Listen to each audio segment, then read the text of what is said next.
How exactly does a show this chaotic last 20 seasons? How does a grainy $200 pilot shot in someone's apartment on a Panasonic DV camera become the longest running live action sitcom in American television history?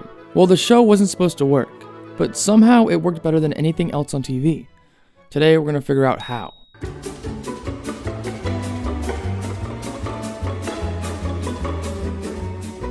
It's Always Sunny in Philadelphia is a miracle, a chaotic, homegrown, completely accidental masterpiece.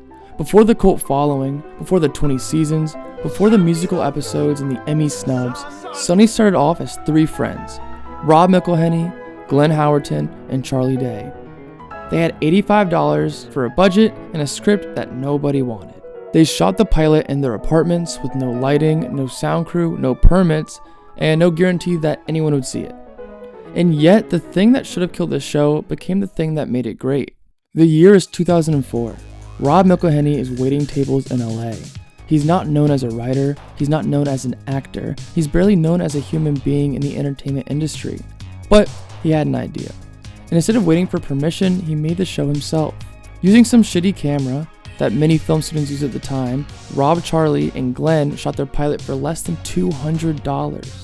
The original title was It's Always Sunny on TV.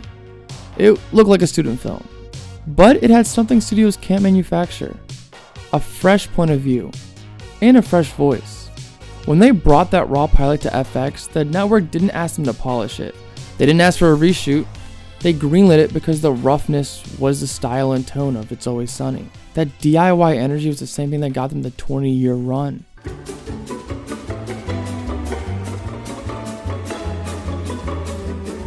This show was almost canceled. Sunny had cult-like energy, not mainstream appeal, and FX was excited at first. But after the first season, they almost canceled it. FX told the creators that they needed a recognizable actor in season 2 or the show might not be able to continue. Enter Danny DeVito. And here's the part that people forget. Danny didn't join to revive his career, he was already successful. His daughters were obsessed with season 1 and begged him to go on the show. He agreed and he had a tiny window to take it. So the cast and crew shot all of Frank's season 2 in just 20 days. It was chaotic, it was rushed, it was messy, but in my opinion, and a lot of other people would agree with me, Frank is a massive part of this show, and a good one at that. Frank became the missing puzzle piece. He didn't elevate the comedy, he just dove headfirst and fit in really well with the crew. From this point forward, It's Always Sunny wasn't a small comedy. It started becoming a phenomenon.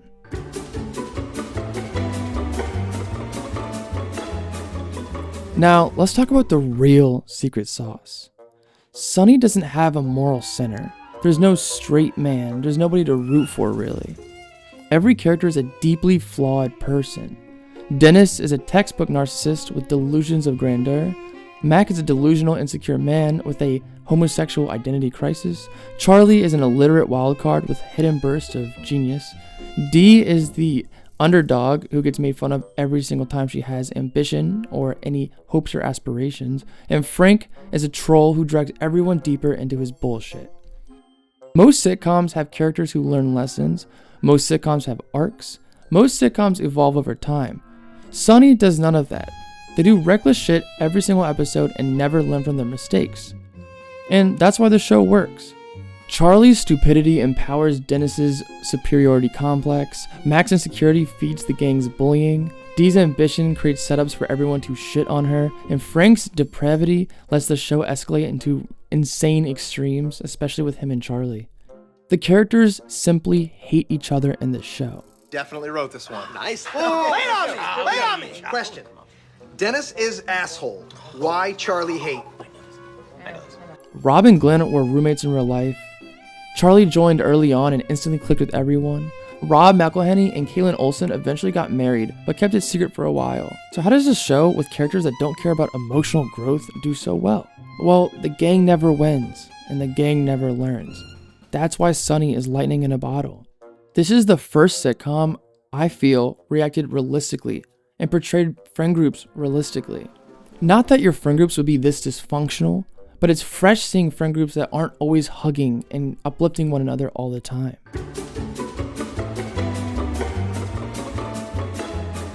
The cast themselves worked a lot harder than people realize.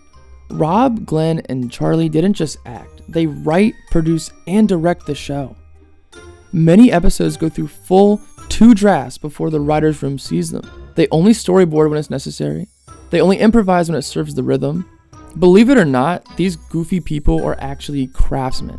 And my favorite part about them, they never sell out. They even had an episode called The Gang Desperately Tries to Win an Award, when they mock the TV industry for not giving them an award. They love the jokes, making fun of themselves, and we all do too. Also, as much as my research indicates, they did stay friends throughout the entire show. Glenn did try to cancel the show a few times, but eventually they all prevailed and agreed to keep going. Reason will prevail!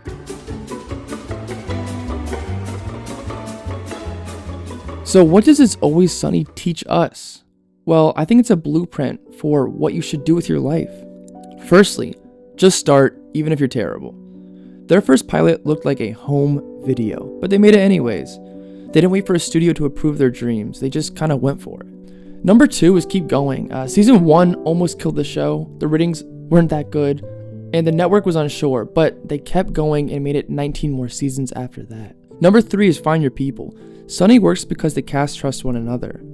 You don't need to network up or down, network sideways. Grab a group of people that you believe in and build something great. 3 friends with no connections made something out of nothing and turned it into a 20-season empire. Sunny is proof that you can start small, start with the camera you found on Craigslist or something, and build something iconic. If you enjoyed this breakdown, hit subscribe and comment down below which film or show I should cover next. And until next time, guys, peace.